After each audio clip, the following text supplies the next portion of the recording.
Space is an opportunity for Black men to come together to talk about things that we typically don't talk about with our friend circles.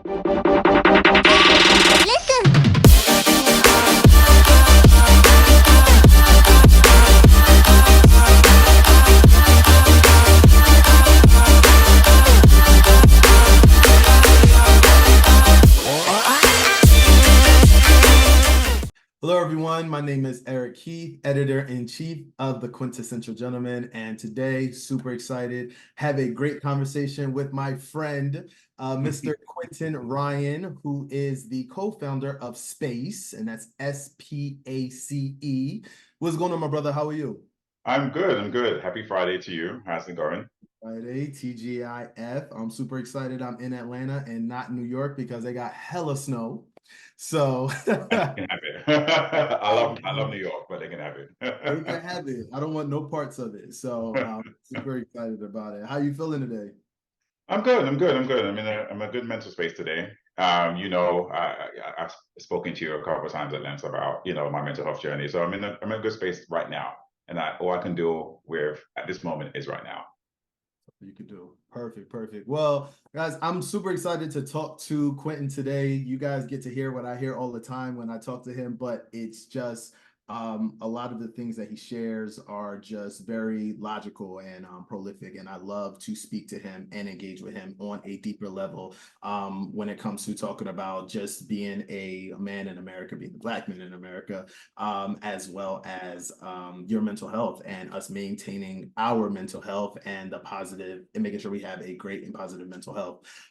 So before we start, I do want to know, can you just let everyone know what's your background? So this is the part, how you say, ask your friends what they do. And a part of me feels like what I've gathered is like something in HR. That's all I got. Yeah. So I'm a director HRBP, which I always laugh and say a glorified journalist, but I really focus. I'm in the tech market, or tech industry, so I focus on primarily strategy around talent management, excuse me, and think about the markets segments, about potentially where we're going to go, and what type of products I can help. I would say somewhat influence our tech team to partner and build, and really focused heavily on inclusion and diversity, which we've recently changed the way that looks in organizations. So that's what I do in a nutshell. I've been doing HR for about 15 years. Was that what you wanted to do? You wanted to be in that space? Well, if you didn't, I don't think I ever asked that question. If you weren't in HR doing space, what would you be doing? A teacher. So I was when I left London, I was going to school for teaching. I'm an educator, and my parents came home and said, "We're leaving." And I'm like, "Oh, okay, sure." So literally 2 weeks later, we left and came to the States. But I knew that this was in play for some time. And then HR came around just because I said, "Oh, I like people." Well, I thought I liked people, and and then I said, "Okay, human resources. I get to meet people, talk to people." And I started my career after I did started my career during my master's, and I've been doing it ever since. So here I am. Awesome. And that led us here to space. So let's go ahead and just break down real quickly. Well, not real quickly, we got time. What is space? What is space? Space is an opportunity for Black men to come together to talk about things that we typically don't talk about with our friend circles, right? And it's I've always wanted to be somebody that gives back, and I think the way that I think one of my gifts is to be able to talk, to listen, to support, to guide, and I think that's probably partly why I'm in the HR space. It kind of aligns to that. But I thought to myself that even if I'm looking at the LGBTQ plus community, right, there isn't opportunities, or at least highlighted that I know of, that allows small groups of people to come together and really be vulnerable about things that are challenging.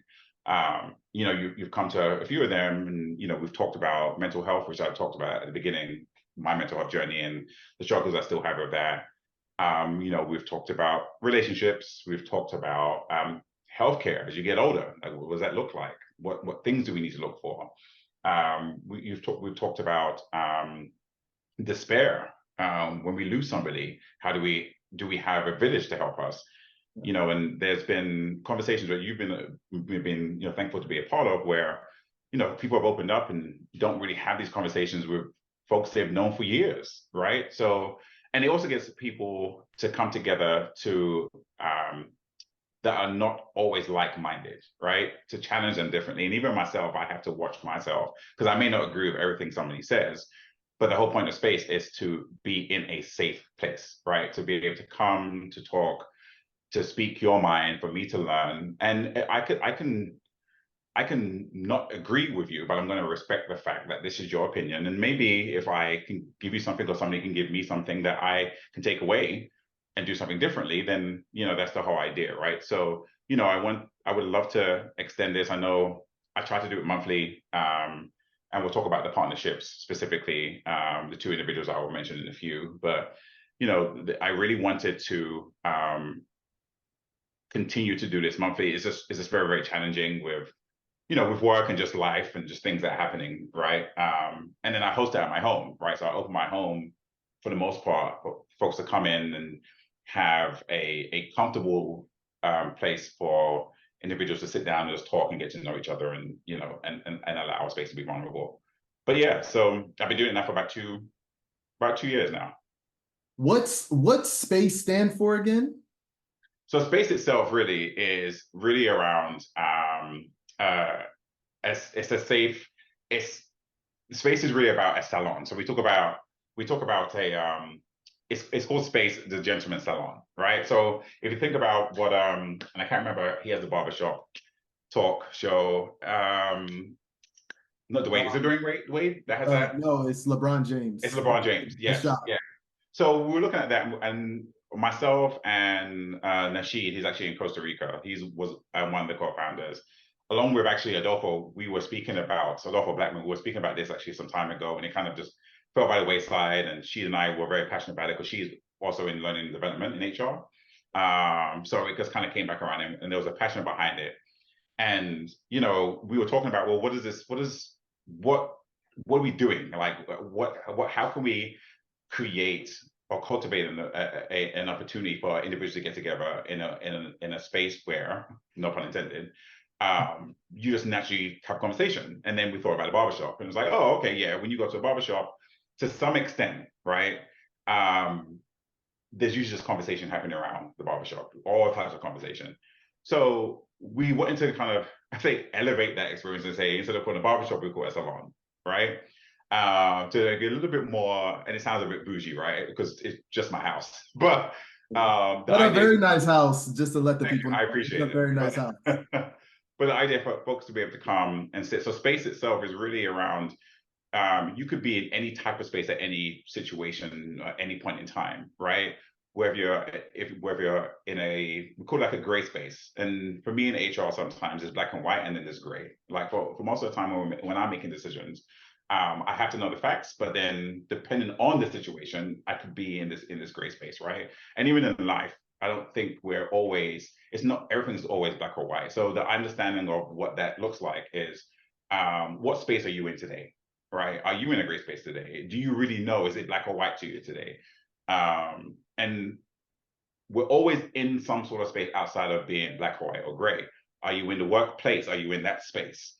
In relationships or in life, what kind of space are you in at that point? Are you in a happy space? Are you in a sad space? So space kind of is a culmination of all those things that we talk about in our monthly sessions.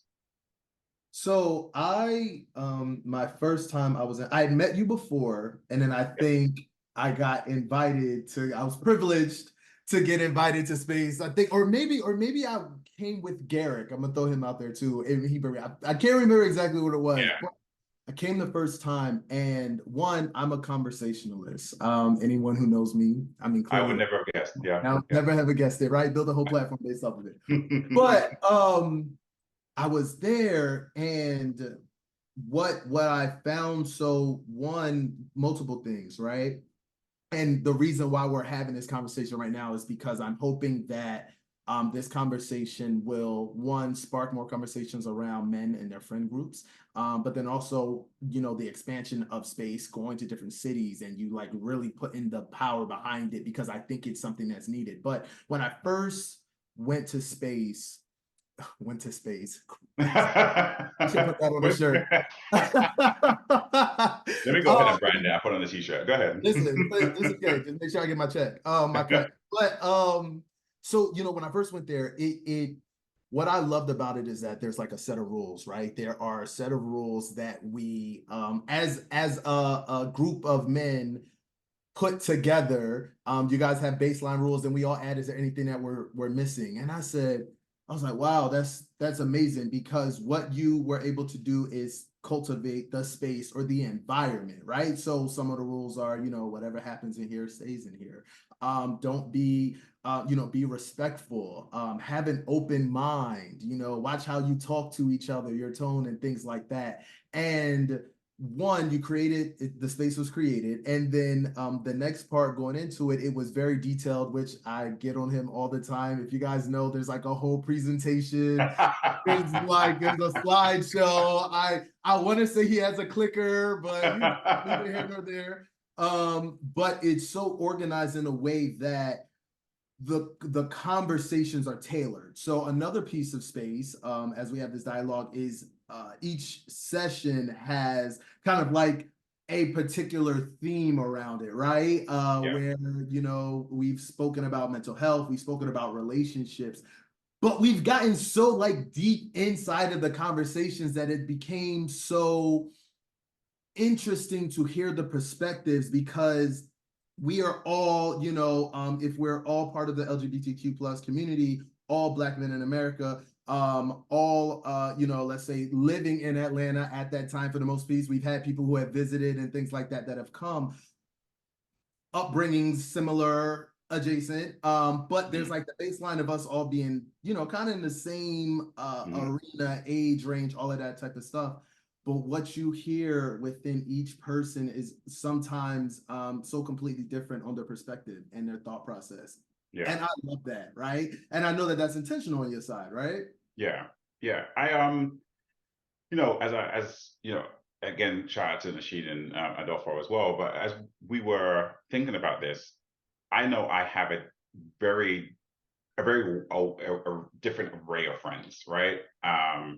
And you know, I've been very thankful to have really good people in my life, and I've had to filter through it, like all of us. Right? I've had my challenges with folks who I thought were friends and that may have not turned out to be friends, and I've learned not to speak negative or ill of anyone, because that experience was like what that experience was supposed to be, and that experience was supposed to teach me something with that person, right? So, but I know that my friends group, being that I've traveled from London, so I have that. Then I've come here, and then I lived in Orlando. I went to New York, and I live in Atlanta. You know, and I've got friends in DC, and I've been able to see different groups how they move, and I just cultivated a good group around me. So the intention was, you know, tell somebody to bring a friend, right? Because I don't know everybody here. And then also too, who are like some of the core folks that I do know that may not know each other, that have probably met each other through me, and who can they bring, right? I do want to keep it small and intimate. Typically don't have more than 20 people. And the reason that is because you do get vulnerable, or individuals do get vulnerable and tell stories that they may not have spoken about in front of people before, right? So I want to keep that space sacred as I can. But also being able to have individuals, like you mentioned, that coming from all walks of life, that can challenge your perspective on something. And it does get you. You've been in there where somebody's really about, you know, I don't believe it's this. I think it's really, really, it should be this way, right? And I remember we talked about relationships, and we talk about monogamy and the idea of monogamy, and you know, it's a construct that we've um, kind of abided by based on book norms, or based on like what we've seen Society traditionally norms with our and things like mother. that. Correct. Yeah, right. So that was challenging for some, and some were like, "Well, no, we can do that," and some were like, "Well, we can't do that. Well, what about this?" Right? And they got very, very heated. But it allowed individuals afterwards, and I've had this conversation several times with folks who've attended for the first time, that wow, I really appreciate having these conversations, because a lot of the times when we're with our friends, you probably have one-on-one deep conversation. You have your connections, right? You have your close folks, right? They speak about things too. But you probably know what you're going to get from that individual because you're friends with them, right? And then you turn around, and then not that your friend will not challenge you if you're wrong, but then you had a complete different perspective. It's like, oh, I didn't think of it that way at all, right? And that's what I want to really drill home for everyone. And that's why at the end, and I need to do this more consistently, and I've caught myself out on that, is I always have an ask: what have you taken away? What have you learned? What are you going to do differently, right? Because I don't want to just talk at you. I want you to hear, I want you to digest, and I want you to practice. Yeah, no, that's true. And I'll add to that too. Another thing that you do, as you say, you're like, I didn't create this space to change your mind, but I created this space for you to have another perspective on something, right? And I think that's so great, because I think, maybe myself a little bit, it's a little Aquarius in me. I feel like if you don't understand why I'm right, what is wrong? You know what I mean? Like, why don't you get it? And to be honest, attending space has allowed me to be, my perspective is not always right in that space, because there's different variables, there's different experiences. So it allows me to have real conversations with, I want to say trust, but like, I trust them in a space to keep the conversation, one, to be real. Nobody knows me. I mean, we know each other, but it's Right, right, not right. a perspective. It's not something where I feel like, someone may try to weaponize what I'm saying against me.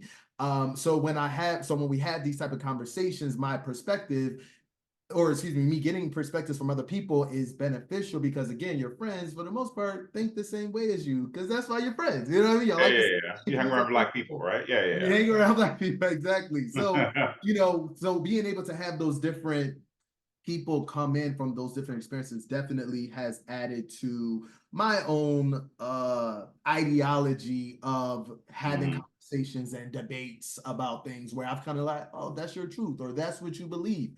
Got Right. it. And then what I think is also really good is that the people who are in the group that you selected, invited, or how you've cultivated it, they're able to articulate their thinking too, right? So it's not just a conversation where it's like, oh, I feel like, I believe in monogamy, or excuse me, let's say polygamy, which we had Mhm. a whole class on polygamy And versus polyamory, because I didn't polyamory. really It know was myself. a whole Yeah. conversation. But the person, whoever it was, felt how they felt, and was able to articulate why they felt that Yeah. way. And I think that was powerful too, because of how everyone was able to communicate. And again, I know that's something that you fostered. Yeah, yeah, yeah, and I can't. I take credit for. I don't say I don't take credit. Let me start again. So I'm thankful for the individuals who have showed up, who have been able to, and me. I don't know everybody that shows up all the time, right? I do have folks register purposely, just so I know, because it's not. I say it's a catered event, but I do try to provide like refreshments, because people are talking and so on and so forth, right? But it's not a time for everyone to bring a bottle and go ham, right? You're not getting lit at this event. But the folks that have come through, and sometimes we get people like the same people have asked, when we're doing it again, when we're doing it again, and which to me allows me, from a selfish perspective, as I'm going through my mental journey, because I've been I've been known to be a fixer just by nature, and it's sometimes to my detriment, right? And I can't fix the world. I know I can't fix the world, but if I can imprint something where somebody says to me, I really appreciate it, I needed that. I've done something to one person that I haven't done the day prior, maybe, right? Or I've been able to make some sort of a difference where somebody feels comfortable enough, right, to come in and talk about, we've had talks, I think the last time, where, of individuals passing and how they kind of manage that. And I got my therapist through space, you know? I got my therapist through space. That's So another thing too. So yes. so you know, and I'm not gonna call his name up, but he's great.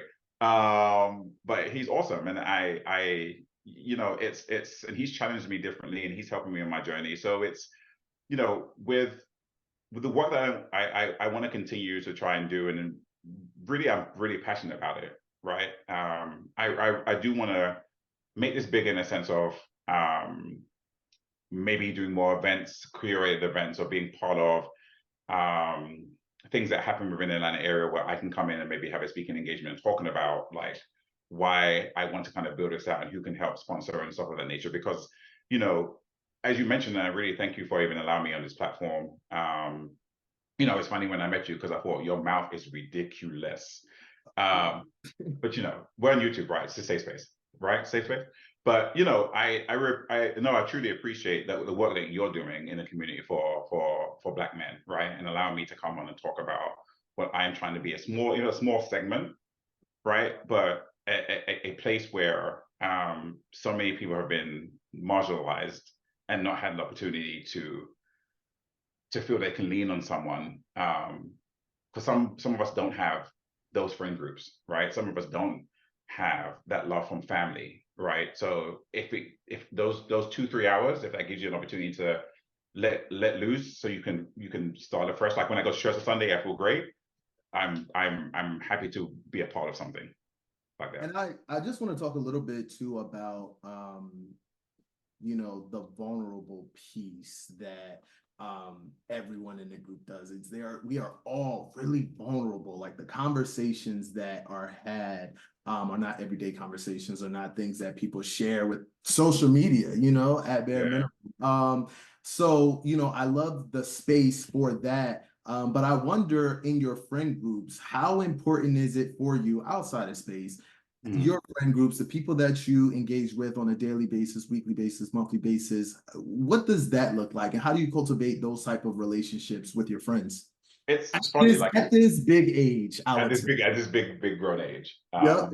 big 25-year-old age of mine. But I, you know, it's challenging. I've you know, I guess now a vulnerable time for me to be able to connect pieces. But you know, for a long time, and even to some extent today, I've always wanted to feel wanted. And I think Mm, there is a um um Black men in particular, we're not allowed to show certain types of emotions. We get chastised for certain type of emotions. I grew up in a Caribbean family. We never talked about feelings, right? If you're hurling, shut up. You know, kids should be seen and not heard. Like, you just don't talk about it. You just you deal with it and you move on, right? So a lot of that past trauma, I'm now trying to unlearn, mhm. right? And part of that past trauma is, you know, attaching myself to people, sometimes not in a positive light. And I've learned to the tools with my also now my therapist too. And I've done that, and you know, I can pat myself on the back and done, you know, I've really done a really good job over the past few years. But you know, so what's important for me, which I still sometimes struggle with, is, you know, my friends who don't tell me yes all the time. You know, I Mhm. may not want to hear what you have to say, and I have a few specifically in mind that come to mind. I had a conversation with one of my best friends last week about something, and he's like, "No, I don't agree with you." But like, I know I want you to agree with me. He goes, "No, but I don't." Right? And I was like, "Well, damn." Right? And it hurt. But the sheer fact of the matter is, I needed to build those types of relationships where you can tell me when I'm wrong, but I know because I've fostered that relationship with you and I've built that connection with you, you're telling me from a place of love. You're not telling me to intentionally hurt me, even though it may hurt me, right? But I also learned that you can't, one person can't give you 100% of everything. And I have various different groups of friends that give me, like, sometimes you want to feel good, right? You're gonna go to one friend who's gonna boost you up. Yeah, go Q, blah blah blah blah. Sometimes you want to know the truth, right? And as much as you don't want to call this person, you know, let me just call this individual. I know they're gonna tell me off rip what it is, right? But um I try, and I remember saying this to a few friends of mine that, you know, I want to apologize in advance because I'm gonna fuck up again. Mm. I'm gonna fuck up again. But no, it's not coming from a place. If I truly love you and you know that about me, it's never going to face from intention. But I'm a flawed human being, and I'm working there each and every day to do better. Yeah. No, that's true. I actually recently have had to learn to give my friends grace. Mm, I oh that I was great. that word grace, I know I be digging in my friends when they don't do something, or I mean I just treat it, I get so upset and frustrated, like, why you're my friend, you're my person, why you You didn't, you should know? do, yeah, yeah, yeah, yeah. And now I've had to learn that, even as we grow, like even our relationships, how we were in our early 20s, Yeah. I don't have that time. I can't give you what I could give you in my 20s. Mhm. Even, and I have to tell it to some of my friends as well. It's like I am busy all the time. Like it is stressful, and making time. I try my best as a friend to be there. If you need me, I am there, hands down. Yeah. I think sometimes the fluff stuff, I can't really just be joking around all the time like I used to. Yeah. So I've learned to definitely start to give grace to my friends based off of we all are growing and evolving, right? And I think that with specifically, I want to say gay Black men, I feel like we need to be more communal, right? I feel like we are living in this particular space and going through life, may that be politics, may that be social media, may that be the workplace, right? And we don't always have one, the representation, which is people that look like us that are either Mhm. excelling or doing well, or people we want to look Right. at or to be able to have real conversations with people about real life stuff, because again what I've learned through space, again my friends, I know we go through the same thing we talk about all the time, but then I realized going to space is like, oh wait, this person who came from London, parents is Jamaican, and wow, he's going through the same thing I'm going through. But now I Yeah. want to learn, because I'm going through it right now. How did you get through it? Because that can help me, Yeah. Yeah. And storytelling is always important. I'm gonna just call out something because one of my best friends will call out and say he's not Jamaican. So I'm not gonna say I'm not Jamaican. My I friend. wasn't But talking I know about you didn't you. know. I know, I but wasn't talking about you. oh, okay, okay. I was just talking in general, but Love my okay. Jamaican friends. But I'm just saying, right? I just, Sure, sure. but it's we talk about giving our friends grace, but I think we also need to give ourselves grace. I don't give myself grace enough, Yeah. right? And I don't think, and sometimes we don't outwardly say it. Like I think about, I want to be there, and I've been that person who's tried to be there for everyone, and I've dropped the ball, and sometimes really good friends of mine because I wanted to be somewhere else. So part of it is there's the selfishness of, oh, if I show up here, then there's this type of events going on, so I need to show up here, right? But then these people have been with me for 15, 20 years. I'm like, okay, you're my friend, you get it. I'll come back to you in a minute, right? But is that fair for those individuals who been supportive of me for me to jump out? And so there's some selfish part of it, which I'm still learning, right? And then also too, there's sometimes I'm as much as people may see me as a bubbly outgoing person, they talk about introverted, extroverted. I love being at home. Yeah. I would be at home, and my friends know me more so now. When I go out, I look at my watch, and they're like, "Oh yeah, Q's ready to go," and I'll tap them and show them like, yeah, like because I don't, I like to be at home. I like to be in my own space because I'm usually in my head a lot. As much as I Mhm. smile, as much as I post, Yeah. and I did have a really bad relationship with social media. Well, I'll come off of it, I'll go back on it, come off of it, and I've been working through that. Yeah. And my content is my content. You like it, you like it. You don't, right? But it's got to a point now where I can post something, just walk away from it and not even worry about it anymore. I don't worry about the comments and not worry who likes it, who doesn't like it. But that's taken practice. But part of that is giving myself the grace that I'm trying to also give, that extend that to my friends. So yeah, I always say, it's good that you're giving your friends grace, right? Because we have to. We grow. Where I'm in my 40s now. What I thought about in my 30s is completely different now than I thought in my 40s, right? Like you said, we're growing, we're busy, we're lifing. Life is lifing. Yep. But we have to give ourselves that same grace that we try to extend to everybody else. You spoke a little bit about your mental health journey, and not to get into the specifics about Mm. whatever it was, but I do want to know, how did you get out of it? Because I think it's important to have those type of conversations, because we're all dealing with things. Like me, I am what do we call it? Like, so crazy. What do they call me? High OCD? functioning. Oh, high functioning depression? No, can't remember what I was called. But essentially, like, I analyze everything, right? So I Okay. high Functioning. functioning anxiety. There we Oh, go. okay. Yes, yes, yes. Okay. So Yeah. I am anxious. I am anxious all the time.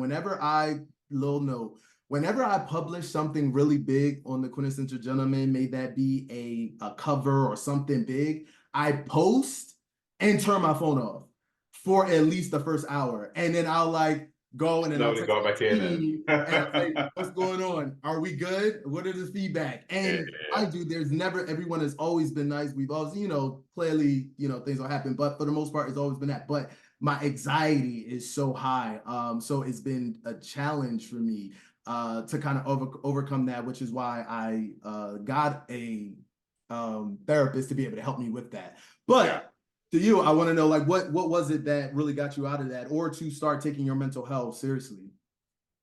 Yeah, I started taking, so my friends who've been with me for a long time, they know the challenges I've had, especially around, and I can be honest on this platform, because part of, again, space, I try to lead with my stories to show people that, I'm coming, I don't know some of you, and here is me, right? For the most part.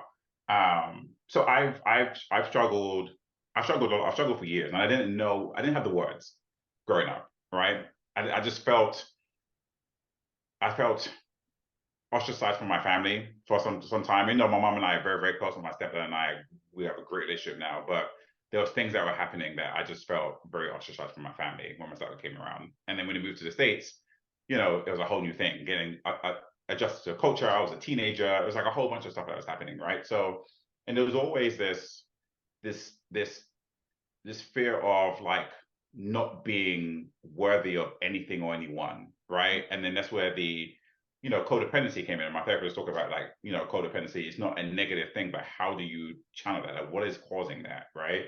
And then the self-esteem, like I'm not good as, and I grew up in an age where social media wasn't a thing. It started becoming a thing. MySpace, Black Planet, it started becoming a thing. Oof, But yo, I know, telling my age now. But if I couldn't imagine going through what I went through as a child and dealing with Instagram, dealing with Facebook. Like I couldn't imagine that, right? But it's I don't think my story or my situation is greater than anybody else's, right? But when we're in our midst of when we're in our own bubble, we just think the world is on fire, right? So I've had to practice journaling and I've had to practice what am I thankful for, right? And my therapist gave me this wheel. And every time I start my journaling, I say, okay, how do I feel? Right. And then I write, how do I feel? And then, then I try to use kind of express where I'm feeling these ways and what can I do to combat those things and what am I thankful for and what are the goals for the day and kind of reframing some of the stories sometimes I create in my own head because things are going to be what they are, right? But how I manage them, how I react to them is my responsibility. Um, but I think the pivotal moment for me was probably the year before last. And I ended up in a people don't like me to use this word. My friend hates me using this word, this term, but a mental institution, right? I was diagnosed with major depressive disorder and anxiety, and I was there for 7 days.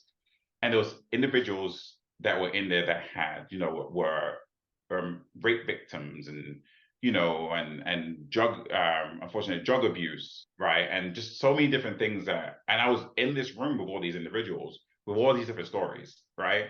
And I sit there and I said to myself, I have friends and a mother who really really cares about me. And then I started questioning myself, well, why am I how dare I be upset? How dare I have these mental issues, right? When so many other people are going through so much worse. But then sometimes there's a chemical imbalance. So sometimes they give you medication. I was on medication for a very long time, and I've been off of it now for several months because I've practiced meditation. I've practiced, just living in the moment or going to the park and walking and running. And gym is a big thing for me, and that kind of helps me start my day and really gets my At 5 a.m., y'all, it's yeah, like 5 yeah, 5 or 5:30. But early, very early, early. early. I start my day off like that, right? And intermittent fasting, which I've been doing for years, but I've been really, really focused on drinking my water. And all this sounds very, very cheesy, but if you start being intentional about practicing certain behaviors, you can do really, really great things, right? And I think as much as I'm still struggling with things and I'm still going through therapy and I'm still learning myself, I think the learning behavior of oneself is throughout your lifetime. You're always gonna find something new about yourself. And I mentioned like this new thing I'm trying to deal with. I have something called serengoma, and everyone can look it up if they need to. But serengoma is a overactive sweat gland or overactive sweat disorder, and what it does, it comes up usually in Black and Asians, I believe, but sometimes you see it in our maybe our parents or our family, older family members, where they have like it looks like little raised bumps underneath their eyes. Not a wall. It's not a wall or anything or a mole. Yeah. But I have overactive sweat glands, so I started developing. They look like freckles, basically. And for a long time, I would cover myself up. I started getting tattoos because of that, because I was like, I don't want people to look at me with a skin disorder and think, oh my God, look at him. And it just eventually, as years go by, it just spreads. It doesn't stop, right? So now I do see them on my eyes. I do see them on the side of my face, right? And I have a great esthetician. Shout out to him. That I go to, but I'm more conscious about like just skincare and those types of things, even though I can't control what it's going to be. But now going through a phase of loving myself, even with what I deem to be a flaw that no one on the outside really pays attention to, but I see it every day because I wake up in the mirror. Yeah. So it's a challenge. It's definitely a challenge, but it's waking up with intention on how can I be better than I was yesterday. And I think that's the only thing I can do. No, that's good. That's great. And I think a lot of times we live in our heads. And we create this. I actually was recommended a book, and it is The Untethered Soul. Let me go ahead and take a note. It's so good. It was so good that I bought my like best friend's copies of it, physical copies for Christmas. And I know I probably suck because I'm giving them books, but it helped me so much because it really, detached me from thinking about that. It basically says that, the person, the thing that is saying the things in your head is really not you. You are the one reacting to what's being said, right? So it's like we are going through this world just reacting to the things that are happening, but we're not really causing them. And a lot of that, again, from somebody who's a lot of anxiety all the time of always wanting to be perfect, wanting it to be right, wanting to make sure I'm good enough and all those things. It has helped me kind of detach myself from that particular reality that I've created in my head. So a lot of times I always say, you got to get out your head because you don't really live there, or you shouldn't live there. You right? shouldn't live there. And but it's tough. But I was thinking, and I was listening to I go shout out my therapist, but he's just great. But I need to actually text him and say he's great and watch this. So anyway, he told me to download this app called Insight Timer. Okay. Yep. And as soon as you log in, the first thing it asks you is similar like the wheel, how are you feeling today? Yep. And you plug in how you're feeling and it gives you recommendations, right? And there's this one, and I'll share it with you, but there's this one I've been consistently listening to. She's very, very soothing to me. But the context of her kind of meditation or the focus of meditation is I received that. Right? So she goes through various different statements where it's, I love myself and I received that. I'm great and I received that. But it's just I've listened to that for the past several weeks in the morning, and sometimes when you wake up, you're just like everything just comes in, right? And you're just trying to figure out what's true and what's not, what stories are we created, what's fact, right? And trying to reframe things. And then this helps me kind of get to a place of who is Quinton? What's my self-worth? How do I identify my self-worth? What do I want to receive? And what do I want to push off? What do I want to reject? Right? That's coming towards me. And it's been such a godsend. And again, I'll show you this particular young lady that I listened to, but it's 15 minutes. But I don't think sometimes we sit with ourselves enough to be silent. The meditation for me was very, very hard, and it's still very hard. Yeah.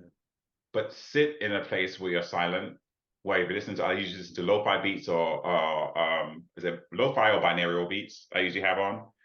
And just sometimes I'll just sit, I have a candle on and I'll just sit.